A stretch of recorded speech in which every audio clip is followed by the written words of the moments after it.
Autoline Daily is brought to you by Bosch. The number of clean diesel models in North America will double by 2014.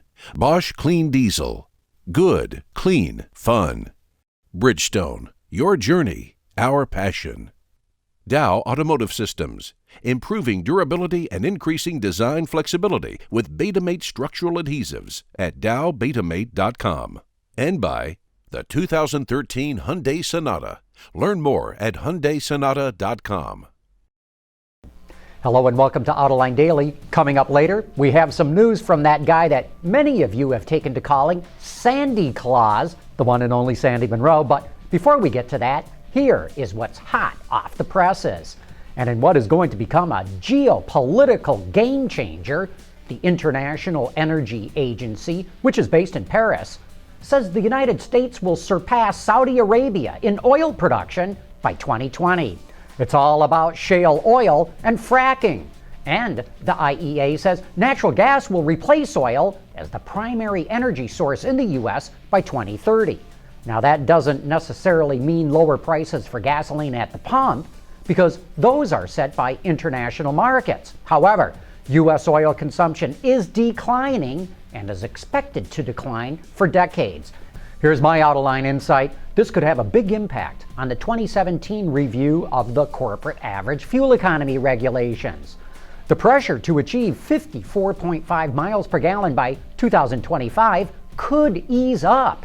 It's unlikely that the target would be reduced, but it is possible the auto industry would be given more time to achieve it. Speaking of cafe, on Autoline After Hours last Thursday, Sandy Monroe, whose company does all kinds of vehicle teardowns, showed us a study that they worked on with the company FEV. They essentially redesigned a Toyota Venza, reducing its mass by 700 pounds. That's about 313 kilograms. And yet they also reduced the cost of the vehicle by $148, and it can still meet all the crash standards. This was a government-sponsored study, so the results are public information. Check out today's show notes for a link to that study, but I warn you, it's almost 900 pages long. Okay, now to Japan, where Honda unveiled a tiny electric car, a concept car, called the Micro Commuter Prototype. It's designed for short-distance trips for families with small children, senior citizens, delivery services, and car-sharing services. This EV has a range of 60 kilometers, that's about 37 miles, and it has a top speed of 80 kilometers an hour, that's about 50 mph. The company will start testing the vehicle in Japan next year. And speaking of Honda, it just revealed the 2013 Civic before it debuts at the Los Angeles Auto Show in just a couple of weeks. The company says the refreshed model incorporates more upscale and premium styling to go along with new safety, comfort, and chassis features. I would say that this is really a fairly modest facelift, but it is a step in the right direction. The car goes on sale later this month. Well, here is a seismic cultural change. Last week we reported that a new study says women are better drivers than men. Now the AP reports that for the first time ever in the United States, there are more women with a driver's license than men. In 2010, nearly 106 million women had their license compared to 104 million men. And that gap's only going to widen if current trends continue. Fewer young adults are getting their licenses, but the decline is greater for young men. Coming up next, we're going to take a look at how the German supplier Continental is helping automakers get those 5-star crash ratings. Clean diesel models in North America will double by 2014. Why? Higher take rates, lower cost of ownership, longer range and better fuel mileage, lower CO2 emissions. Clean diesel, good, economical, functional. Bosch, invented for life. Safety regulations for cars are becoming more stringent in the U.S. and in Europe. In the coming years, automakers are unlikely to get 5-star ratings from Euro NCAP, the continent's rating agency, unless those vehicles are equipped with driver assistance systems.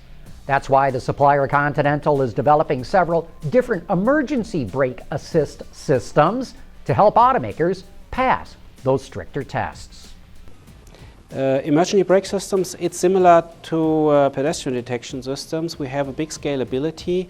Here you see as first system in the market the short-range infrared, which we call SRL. You first saw it on the city safety on the XC60 Volvo. And as you might have heard, we gain about 21% less accidents in the city up to the speed to 30, which I think is a big improvement, a big number of accidents which didn't happen in the last years with these cars. Still, the system is working up to 30 kph. It will soon be available also up to 50 kph speed with a delta speed of around 30 kph in accident avoidance. The rest is then just mitigation, but just mitigation is more than to crash with full speed. The next step here is also the stereo camera and the radar systems, because they today already can detect at higher speed objects in front of you and brake on them even on higher speed. So we target here on one hand the Euro NCAP, but also the NHTSA regulations in US, which are upcoming soon. The emergency brake is already in series production on several cars. You can buy it on several cars today, based mainly on radar and of short-range infrared. I think we're going to see dramatic improvements in safety in the next decade. That technology is really impressive. Say, don't forget to tune in to Autoline After Hours, when the auto extremist and I will have the chief engineer of Ford's new Fusion on the show. Here's your chance to learn how Ford went about developing that car. Anyway, that wraps up today's show. Thanks for watching. We'll see you tomorrow.